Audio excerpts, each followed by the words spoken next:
Well, hey guys, Thorzax here. What I'm working on tonight is that I have these.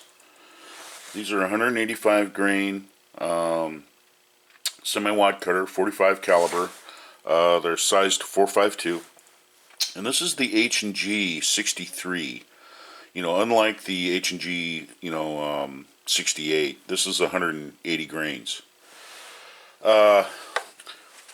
This is the main purpose of my Dillon.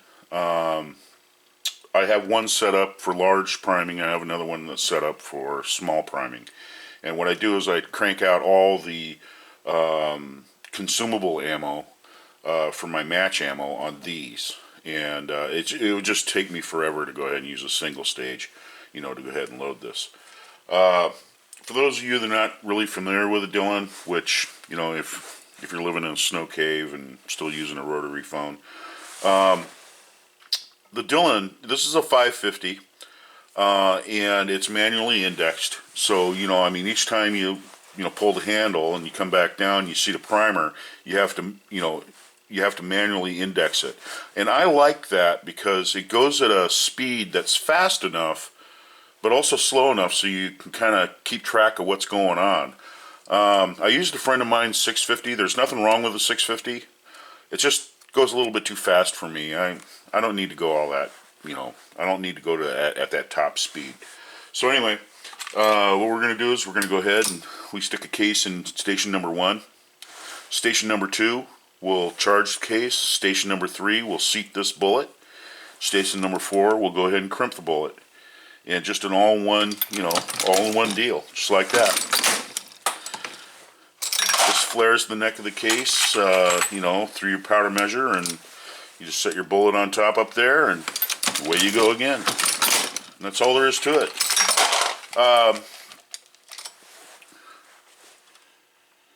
I've been kind of out of the Bullseye game for a while. Like I said, I had some issues go on, and I couldn't really afford it at the time. So, but now that things have turned for me, I'm kind of back on my feet. I can get back into this sport.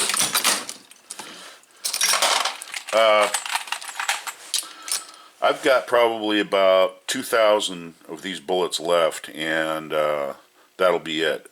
I did buy a 170 grain Seiko bullet that it's almost exactly the same as this, except for it's a little smaller on the top of the cone part on the nose. And it goes back to what I was saying earlier about playing with the house money. Now, every 17 rounds, I'm going to get another round by using the 170 grain. And I'm not trying to kill the target at 25 yards, okay? I'm shooting a reduced load of 3.8 grains of Bullseye. And my match pistols have a 13-pound spring in them so that they cycle with that load. If you try this load in a regular standard 45, it's not going to work. It will not eject properly.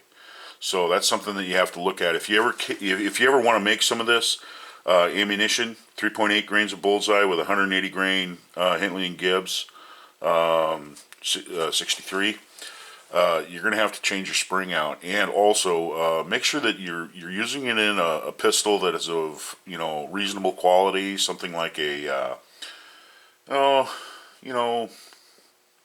Dan Wesson, a Smith & Wesson, a Kimber, a Springfield, that has adjustable sights on it, or even one that doesn't have adjustable sights on it. If you really want to kind of test the accuracy potential of your 45, this is a good way to do it.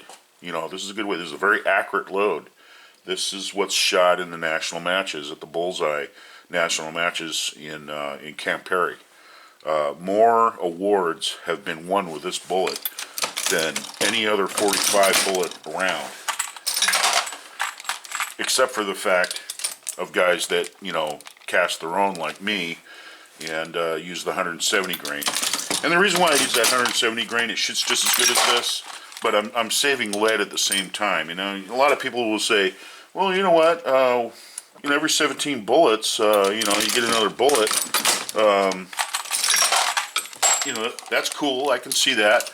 But, you know, when you cast up thousands of these bullets and you shoot thousands of them, you know, that adds up to a lot of lead, you know. And all you're trying to do is shoot a hole in the paper. You know, that's it. So, anyway, I wanted to go ahead and kind of spend a little bit of time with you guys and, you know, kind of let you guys know what I got going on here. This is a really good press, I'm telling you. If you're gonna go ahead and buy a press, I would suggest buying the 550. Like I said, it goes at the speed that, you know, you ain't got too much going on here where you can't, you know, monitor what's going on. Now, I got started just like a lot of other guys. Years ago, I got a Lee Progressive 1000, and I started on that, and, you know, went through the frustration of having to tinker with it and that sort of thing. But, you know, the Lee Progressive 1000, it'll load, you know, it'll load good ammo. There's nothing wrong with them. It's just that, you know, they're not as, you know, refined, I guess, as this, or, you know, that's basically it. But they will load ammunition that is, you know, that's, you know, it's respectable.